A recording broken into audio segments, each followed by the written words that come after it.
hingal. Hindi na tayo umabot sa ride out.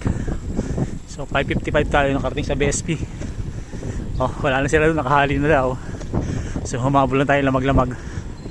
Nakaabot tayo sa may San Felipe. Nandun na yung mga last group. So marami naman tayo naabutan. Sure yung mga hardcore rider nakandun na. Yung mga bilis na riders.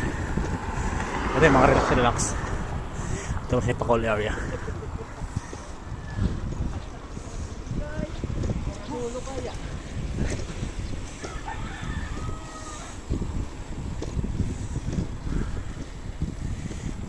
Hingal.